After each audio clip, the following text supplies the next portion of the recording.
नमस्कार। राजस्थान मौसम की ताज़ा खबर में आप सभी का हार्दिक स्वागत है। जानेंगे विस्तार से संपूर्ण राजस्थान के मौसम की स्थिति के बारे में, कौन से ज़िले में किस प्रकार के मौसम की स्थिति चल रही है। क्योंकि हाल ही में जो पश्चिमी विक्षोभ सक्रिय हुआ है, पिछले 3 दिनों में लगातार भीषण बारिश के साथ साथ में ओले और तेज़ तूफान की भारी आवाजाही रही थी। और इसी के आगे हम बात करेंगे यहाँ पर अगले 24 से 72 घंटे के दौरान की आगे कैसा मौसम रहने वाला है और कौन कौन से ज़िले में वापस से आपको तेज़ तूफान और भारी बारिश की संभावना बनी हुई है। और वहीं हम तापमान की बात करेंगे, कहां कहां पर तापमान में अभी लगातार वृद्धि हो रही है, या फिर माउंट आबू या फिर वहीं जैसलमेर जोधपुर के इनमें तापमान में क्या बदलाव देखा जा रहा है। इसी के आगे हम बात करेंगे यहाँ पर किसान भाइयों की फसलों के बारे में, क्योंकि जो यहाँ पर भीषण बारिश और तेज़ तूफान और ओले गिरने की वजह से लगभग 80% फसलों को नुकसान हो चुका है। वहीं सरकार का क्या आगे प्रावधान है,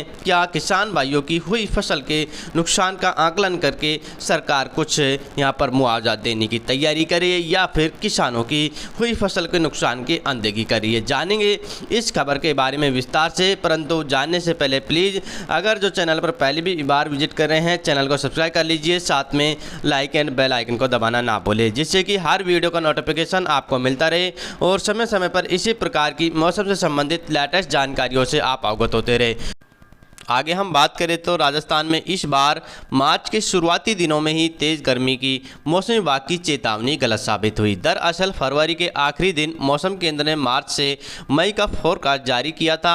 इसमें मार्च के पहले सप्ताह में तापमान सामान्य से ऊपर रहने और तेज़ गर्मी पड़ने की आशंका जताई गई थी। पिछले 3 से 4 दिनों से यहाँ पर बारिश और ओले गिरने से तापमान कंट्रोल रहा और वहीं अब 14 मार्च से 6 जिलों में एक बार फिर बारिश होने की संभावना बनी हुई है। जयपुर में स्थिति देखें तो मार्च में औसत तापमान 31 डिग्री सेल्सियस के करीब रहता है।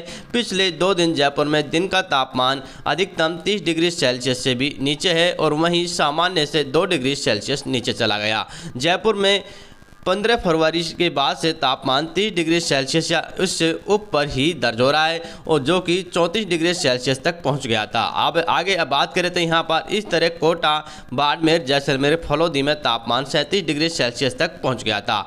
और इसी के आगे हम बात करते हैं तो यहाँ पर जो 14 मार्च से सिस्टम बनेगा, इसका असर आपको 20 मार्च तक बने रहने की संभावना है। ये सिस्टम भी काफ़ी स्ट्रॉन्ग होगा राजस्थान के पूरे हिस्सों में, जहां पर भरतपुर, धौलपुर, करौली, अलवर, दौसा, सवाई माधोपुर क्षेत्र में अच्छी बारिश और कहीं ओले गिरने की भी संभावना बनी हुई है। और वहीं हम राजस्थान के दक्षिणी क्षेत्र की तरफ, जहां पर डूंगरपुर, बांसवाड़ा, जालौर, पाली, सिरोही, चित्तौड़गढ़ के आसपास के क्षेत्र की, तो यहां पर पिछले 2 दिनों में जो लगातार बारिश और ओले गिरे थे, इसकी वजह से किसान भाइयों की 70 से 80% फसलों को नुकसान पहुंचा है। और इसकी मुआवजा देने के लिए और किसान भाइयों की भरपाई करने के लिए सरकार तैयारी कर रही है। इसी के साथ में बने रहिए आप तक